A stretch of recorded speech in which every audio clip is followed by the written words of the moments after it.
huling bumisita sa inyong barangay hall. Kilala mo ba ang mga nakaupong opisyal ng inyong barangay?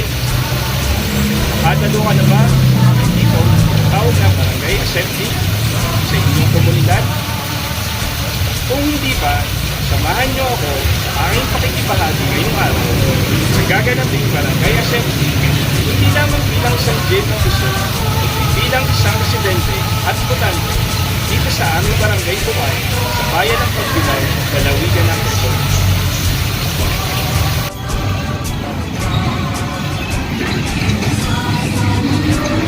At ngayong unang semestre ng Panunungkulan 2021, ating barangay assembly ay itaraos alinsunod sa mahigpit na pagpapatupad ng minimum health standard protocols na itinakda ng ating local IATF.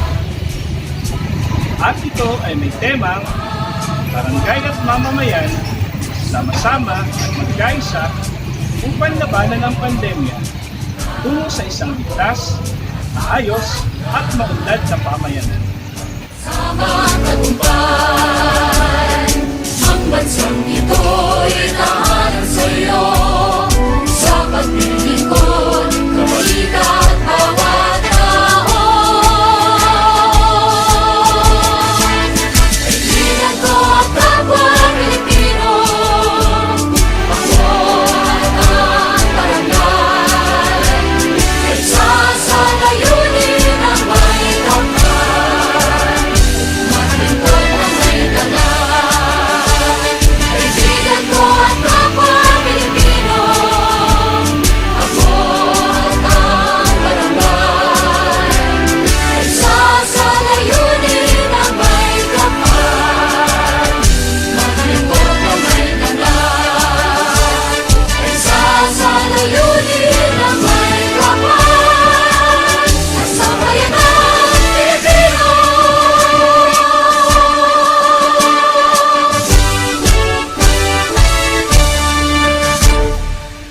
Ilagay po natin ang ating sarili sa presensya ng ating Panginoon. Sa ngalan ng Ama at ng Anak at ng Diyos Espiritu Santo. Amen. Panginoon, salamat po sa magandang panahon na ipinagkaloob mo sa amin sa araw na ito. At salamat din po sa ginawa mong paggabay sa amin upang ang bawat isa sa amin ay makarating ng ligtas sa pagsisipong ito. Hinihiling ko rin po, Panginoon, naipuin mo ng iyong mapagpalang kamay ang bawat isa sa amin upang sa ganyan ay magkais ang aming damdamin at kaisipan para maging mapayapa at matahimik ang gaganapin naming barangay assembly sa araw na ito. Nagpapasalamat din po kami, Panginoon, sa mga panauhin na nandito ngayon at sila ay tumugon sa aming paanyaya. At higit po sa lahat, Panginoon, salamat po sa mga biyayang pinagpakaloob mo sa amin sa araw-araw, lalo-lalo na po ang kalakasan ng aming mga sarili, katalinuhan ng aming mga kaisipan upang magampanan namin ang aming mga tungkulin sa aming pamilya, sa sambayanan at higit po sa iyong Panginoon. Ang lahat po ng ito, Panginoon, ay aking idinadalangin at itinataas sa ngalan ng iyong anak na si Jesus. Sa ngalan ng Ama at ng Anak at ng Diyos Espiritu Santo. Amen. Malikilito ka.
naman ang mic. Magandang hapon po sa inyong lahat.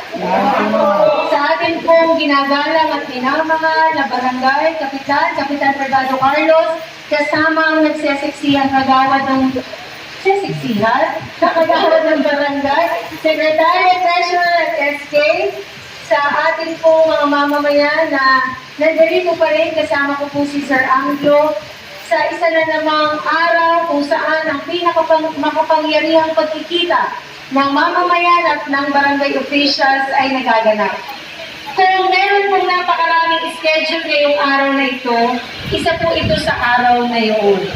Meron po kaming 5 barangay assembly at 5 ring barangay invitation ang aking natanggap.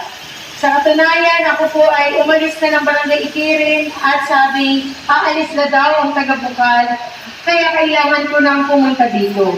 Ano nga po ba ang mga kaganapan ngayon sa ating paligid? Una, nais ko po kayong bigyan ng magandang balita. Ang magandang balita, malamang ay naibalita na rin sa inyo ni Kapitan, ay ipabibiding na ang barangay hall na itatayo sa Golden para po sa inyong barangay. Ang barangay na ito ang dadaig sa barangay hall ng Tukalan at siya na ngayon magiging pinakamagandang barangay hall sa ating bayan. Bago matapos ang ating termino, bago matapos ang kanyang termino, ito'y napakagandang ligasiya na maisaayos ang ilan pang paglilingkuran sa barangay. Ako po ay maligaya dahil mababa na ang kaso ng COVID-19 sa Bukal. Dati po ay marami ditong COVID-19 dahil marami po sa residente dito ay nagtatrabaho sa karating na syudad ng Lucena at isa pang syudad ang Tayabas City. Kung kaya't hindi maiiwasan na talagang meron po tayong inaasahang pagtaas. Pero itong mga huling araw, halos wala na pong pagtaas.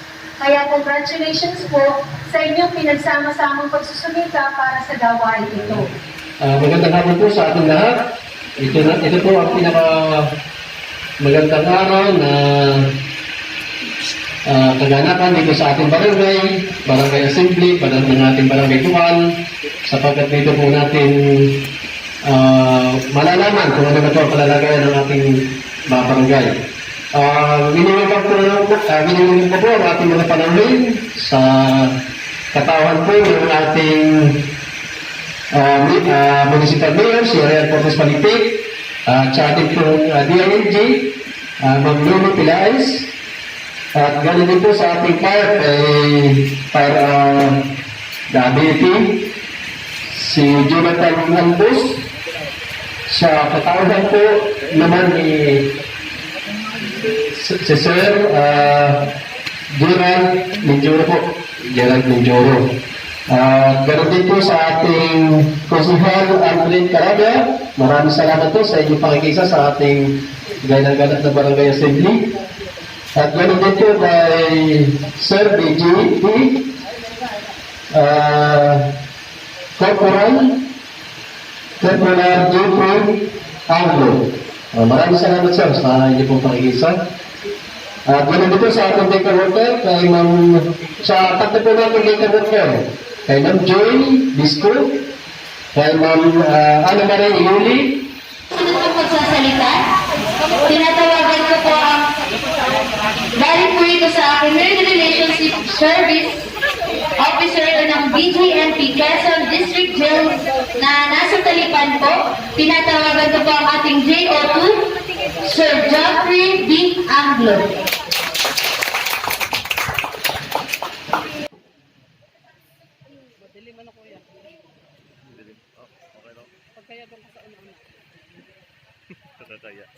Isang mapagpalang hapon po sa ating lahat, napakainit ng panahon ngayon. Ang akin po munang pagbati sa ating punong barangay, Honorable Privado Carlos at sa lahat po ng pumubuo ng pamahalang barangay ng Barangay Bukal. Hindi niyo po ako matanong, ako po ay residente at botante ng ating barangay. Ako po ay dito sa Peninsula. Ano ba? Nung ako po ay bumisita sa ating punong barangay, nung mga naunang linggo, I think mga March. So ako po ay nakipag-coordinate sa kanya para sana magsalita sa mga dito lang po sa barangay, yung mga ating pong mga empleyado ng barangay. Minabuti po ng ating po ng barangay na kuya niya ngayon dito sa ating ginanap na barangay assembly. So, mas minabuti ko na rin po na tumuli ngayon dahil naunawaan ko po ng pagdaraos ng ating barangay assembly ay 2 beses lang po sa isang taon na po.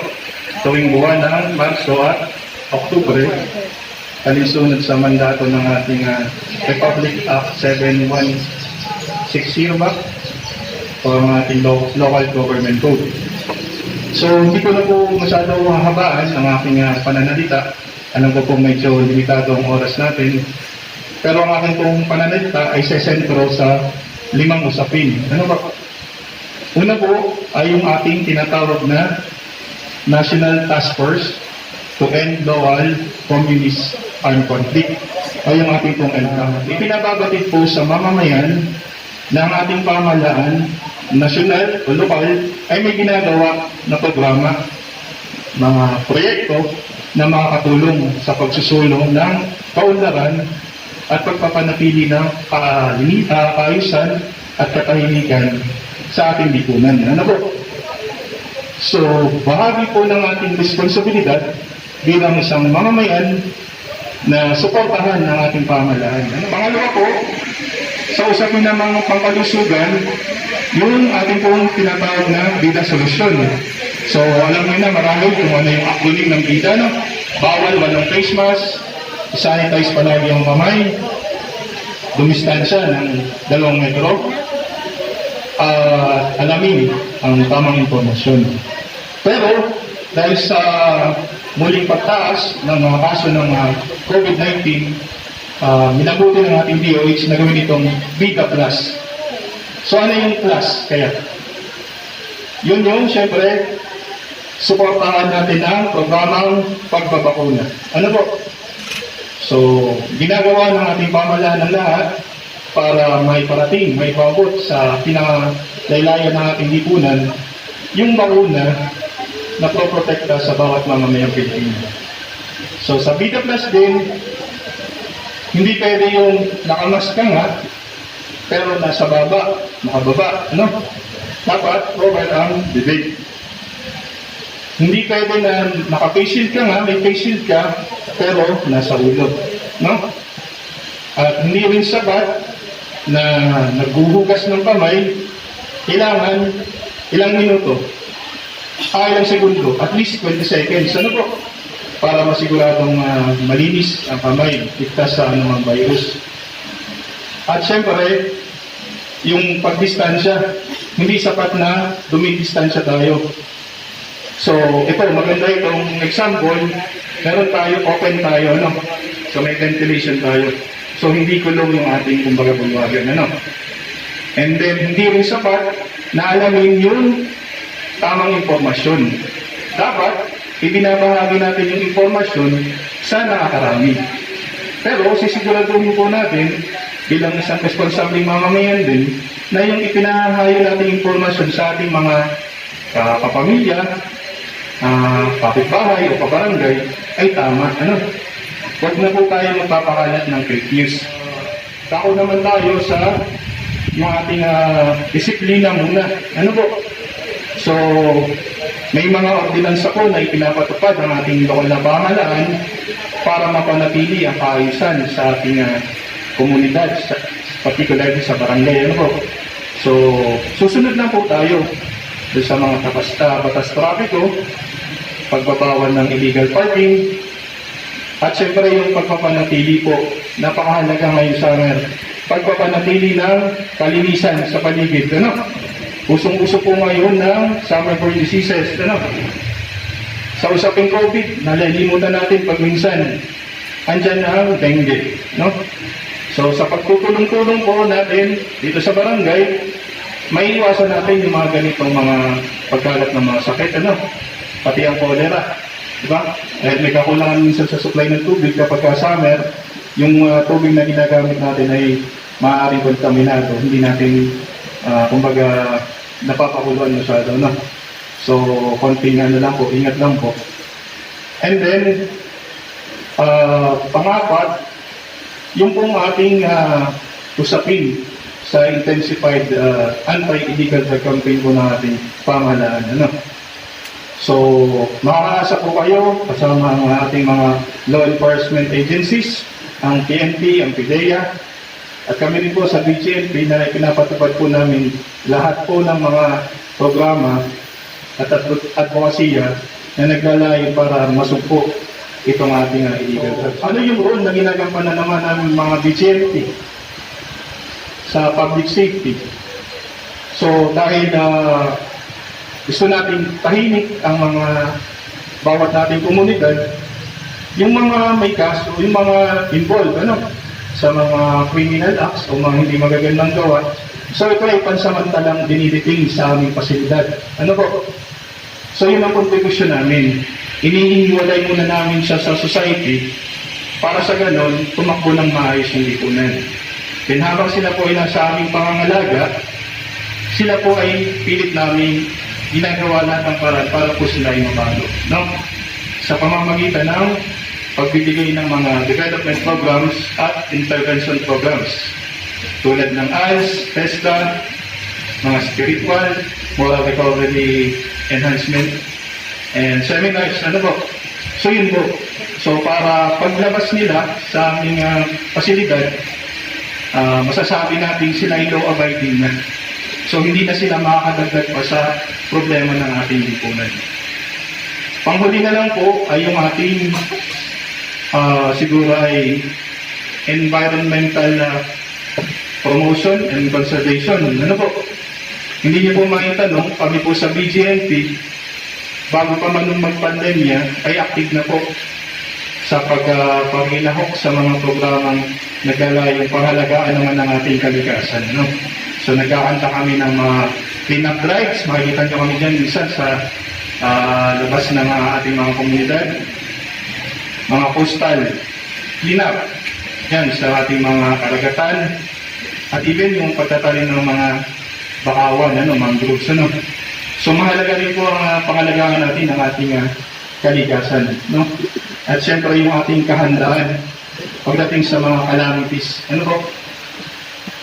Sabi po sa BGNP, sa aming pong pasilidad, may tinatawag kaming camp defense plan. Na just in case of unfortunate incidents or emergencies, yun po yung action na ginagawa namin. Sinisiguro po namin na kami ay handa sa anumang sitwasyon, ito man ay likha ng kalikasan o ng tao. No? So sana po dito sa barangay ay ganun din tayo, at syempre po sa ating mismong mga tahanan. Kung meron kaming defense plan, sana po kayo ay merong home defense plan.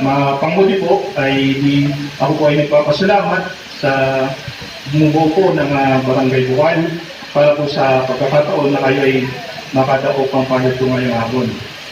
Makakaasa po kayo na sa bahagi po ng BGNP ay ginagawa po namin ng lahat.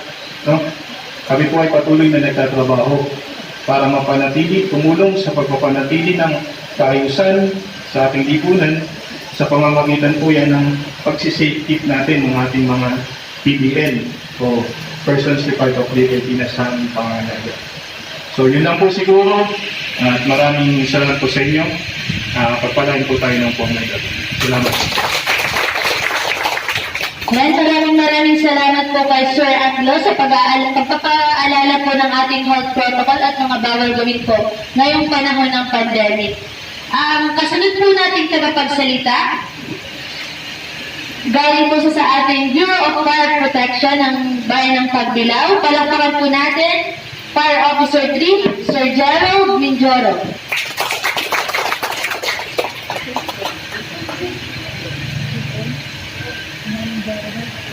Okay. Nasabi na ni Sir lahat ng natin, minimum health protocol po. So magandang hapon po sa ating lahat, lalo't higit po sa ating punong barangay kay Privado Ricardo Sir. At sa lahat po na nandito at mga kasamahan ko po sa paglilingkuran sa Bayan ng Pagbilao, lokal at nasyonal po.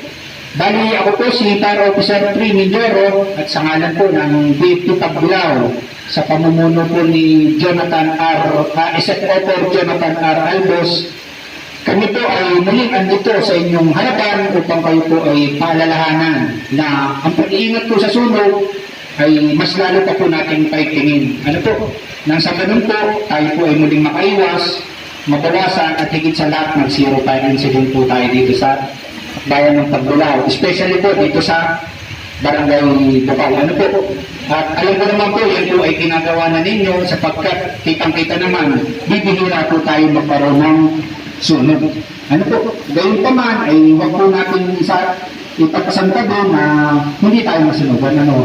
Kaya po ang hiling ng Bureau of Fire, kung kinakailangan po nating dublihin ang pag-iingat, mabilis na tawag, mabilis na responde. Mabagal na tawag, mabagal na responde. Walang tawag, walang responde.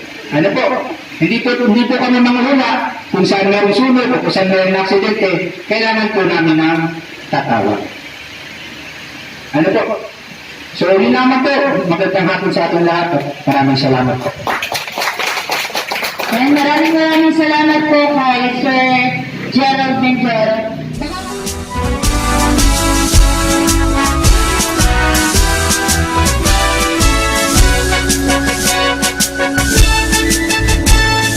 Tayo ang hinirang ng panahon upang simulan ang kasaysayan. Maging tapat sa watawan at tinambay ang Pilipinas. Ikaw, ako, at ang barangay, magkasamang tagumpay. Ang barangay ay nilikha upang higit na mapadali, maayos at maging epektibo ang pamahalaan sa buong bansa dahil ito ang nagsisilbing barometro ng ating gobyerno upang malaman ang mga pangunahing pangangailangan at mahahalagang impormasyon na direktang nakakaapekto sa pamumuhay ng bawat mamamayan.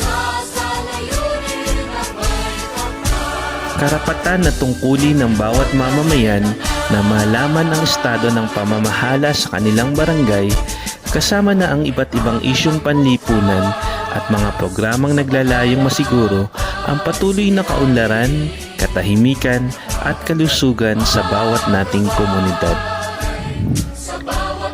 Kaya naman, mahalaga na manatiling may ugnayan na may malasakit, pakikipagkapwa na may damdamin at isipin ang tungkol sa kung paano natin mapapanatili ang pagiging isang mabuting Pilipino.